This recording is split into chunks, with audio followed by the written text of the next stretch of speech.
Pada Ustaz kami persilakan dengan segala.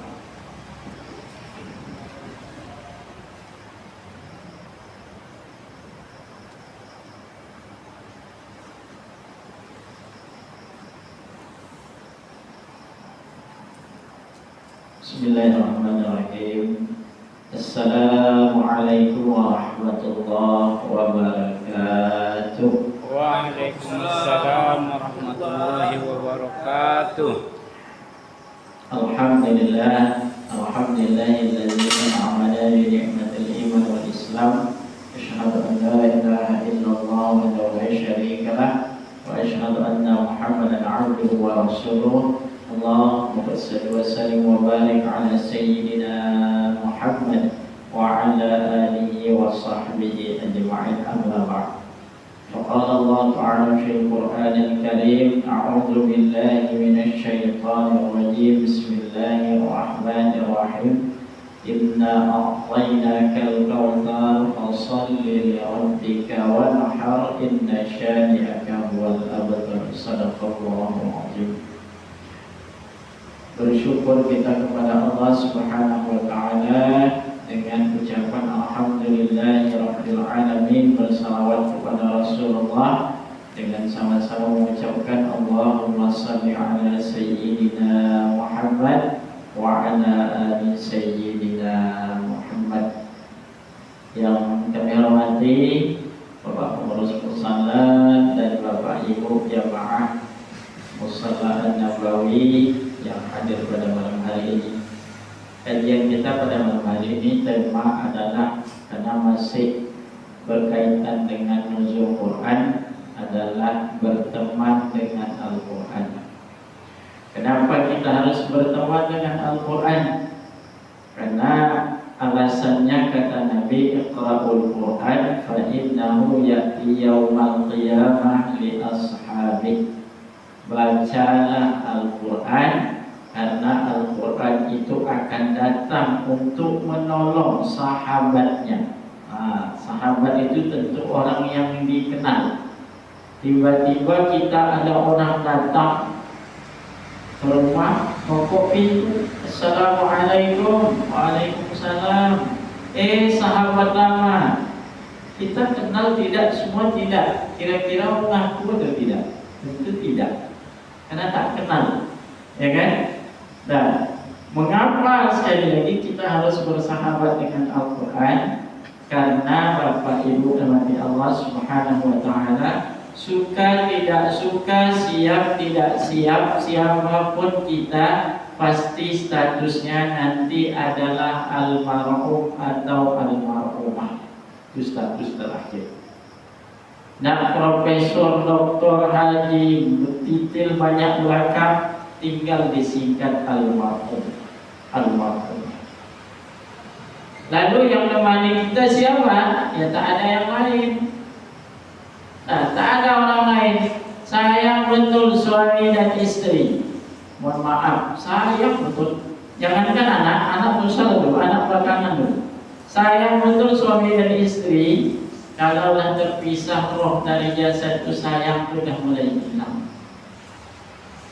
Jangankan nak menemani masuk dalam kubur, ketika terbujur kaku di tengah rumah saja tak berani lagi nak tidur berdua. Apalagi anak, ya kan? Kalau anak dulu mungkin masih lah. Kalau anak sekarang ini saya tak jamin, tak akan berani. Kenapa? Karena kerjaannya TikTokan, gamers, itu kan. Nah, apalagi nak menemani. Jadi yang menemani itu siapa? Ya Al-Quran. Bapak Ibu,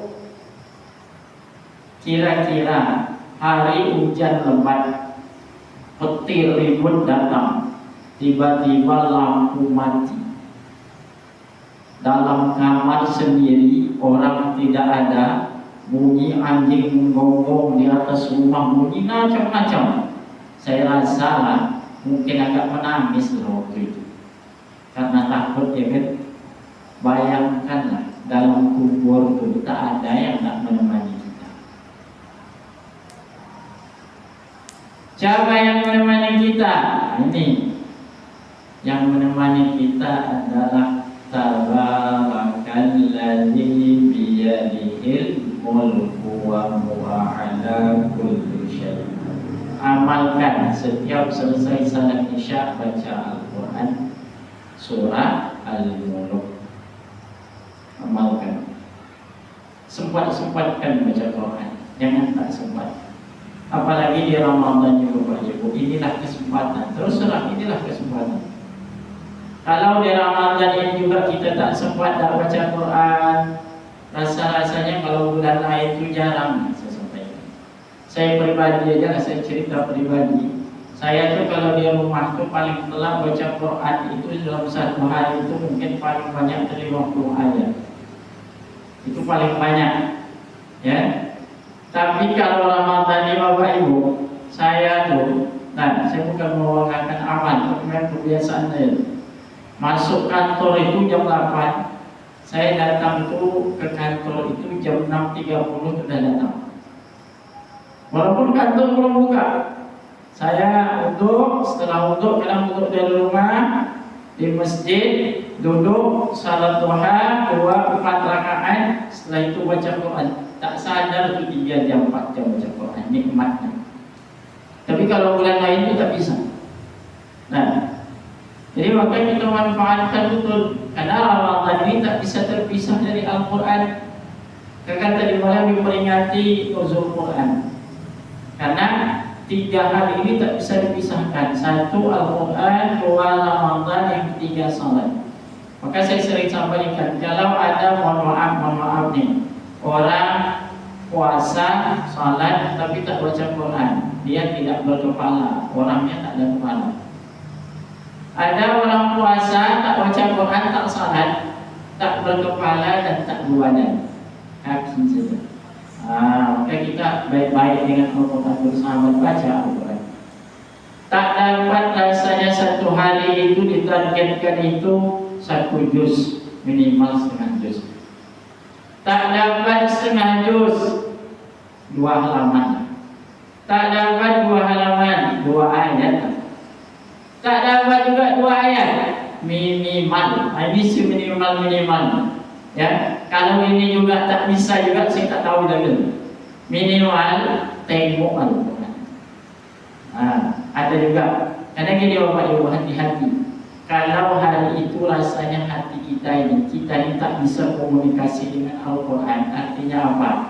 Ini saya bukan kata saya, dikaji oleh Al-Ustaz Ali Hidayat, apa dia sampaikan.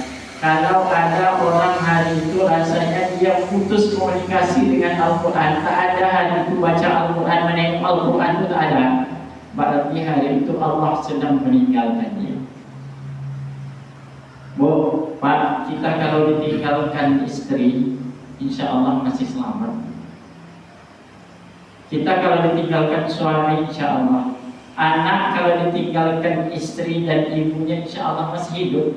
Tapi kira-kira kita kalau ditinggalkan Tuhan, kira-kira lari kemana? Kemana kita jalan? Tak ada tempat. Maka sayang ketika Allah berikan keberkahan bulan Al-Quran, kita tak baca Al-Quran, kita tak maksimalkan mendekatkan diri pada Al-Quran. Pada Al-Quran itulah nanti yang menerangi kita di dalam kubur, yang akan menolong kita di hadapan Allah Subhanahu wa Ta'ala. Maka di hari akhir nanti itulah dijelaskan oleh Allah dalam Al-Quran, surah Abasa, yauma yafirul mar'u min akhihi wa ummihi wa abihi wa sahibati wa bani. Yauma yafirul mar'u min akhihi, pada hari itu kata Allah semua manusia ini lari sibuk, tak ada lagi.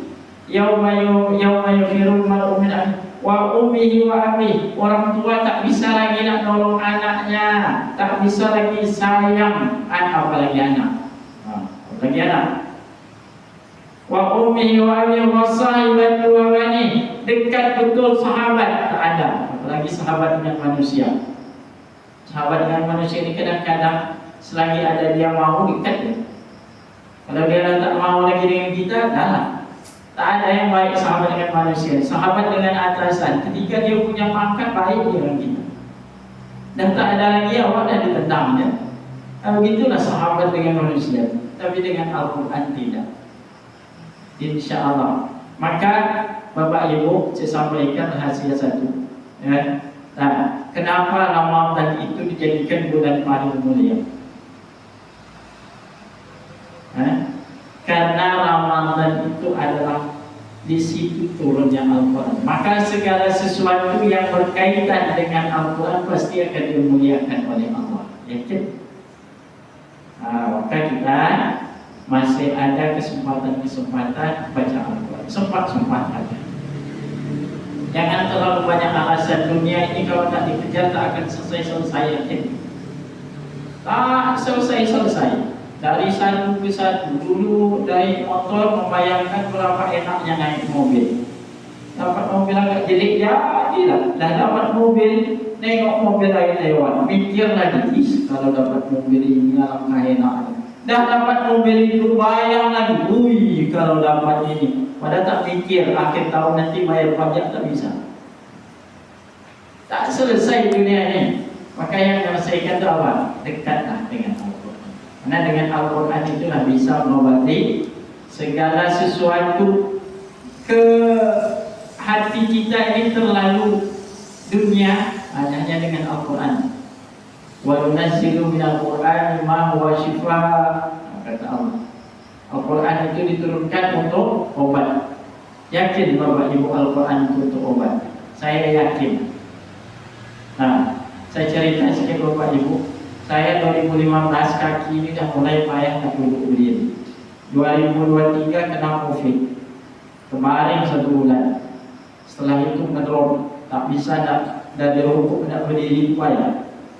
Nah, jawaban di mana-mana tak ada. Sampai selesai di rumah sakit di-scan semuanya. Satu pun tak ada penyakit. Tak ada penyakit. Bawa ke Malaysia, tak ketemu juga. Akhirnya apa? Saya bawa baca Yasin setiap malam. Barulah segar sekarang. Jadi itu obat. Ya, jadi obat yang kita minum itu jangan mulai setelah ini Bapak tak mau lagi berobat ke dokter. Tetap sakit tetap. Tapi bukan karena asbab itu, tapi ada yang lebih daripada itu. Karena gini, kalau orang sakit itu yang sakit itu sebenarnya bukan penyakit, tapi di sini kita. Gitu. Ya, di sini kita. Saya mengalami, bukan saya cerita muluk-muluk. Saya mengalami sendiri. Kalau tidak diikutkan di sini ngedrop, saya sampai hari ini tak bisa bangun dan tempat tidur tak bisa.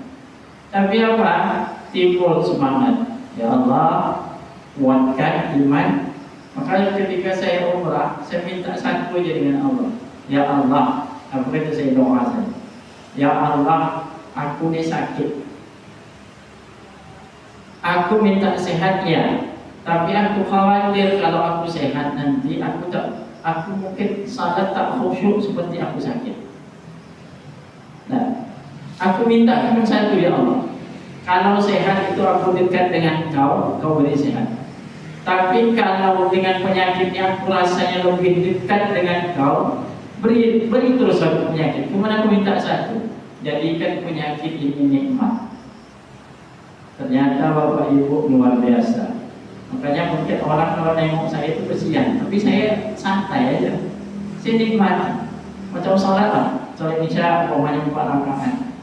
Puasa bisa berdiri itu duduk, ya udah santai. Tak ada istilahnya, tak ada sedih hati itu. Ya Allah, mungkin disitulah sampai. Gitu. Jadi kalau kita dekat dengan Al-Quran itu Bapak Ibu semuanya itu jadi enak. Maka kembali lagi bersahabatlah dengan Al-Quran. Jadi kalau kita tidak bersahabat dengan Al-Quran itu insya Allah lah tak ada lagi sulit-sulit masa hidup ini, tak ada lagi. Semua itu sudah diserahkan dengan Al-Quran. Bahkan kata sahabat apa? Seorang sahabat dia katakan, kalau seandainya unta itu hilang, kalau waktu itu kan unta, kalau sekarang kalau seandainya mobil itu hilang, kata dia, aku tak akan cari ke mana-mana, aku cari dalam Al-Quran. Bayangkan. Kenapa? Karena semua jawaban masalah kehidupan, masalah urusan dunia ini ada dalam Al-Quran. Cuma selama ini kita tak pernah mengadu dengan Al-Quran. Yang lebih banyak mengadu kemana? Media sosial. Bro, rasanya sulit hidupnya. Padahal orang tak tahu jadi tahu. Ada pula musuh kita, kasihlah kita kan. Nah, kamu mengadu dengan Al-Quran, mengadu dengan Al-Quran. Ya Allah, niat baca Al-Quran, niat. Ya Allah, aku baca Al-Quran berwasilah dengan keberkahan Al-Quran, semoga segala urusan aku selesai. Niat tadi. Baik, oleh Allah Subhanahu Wa Taala, barangkali hanya itu yang bisa kami sampaikan. Mudah-mudahan sekali lagi kita yang diberikan istiqamah dalam beriman kepada Allah ini semakin meningkat kualitas keimanan kita, semakin dekat kita dengan Al-Quran. Karena ingat, Al-Quran itulah yang akan menjadi teman sebaik-baiknya dunia dan akhirat.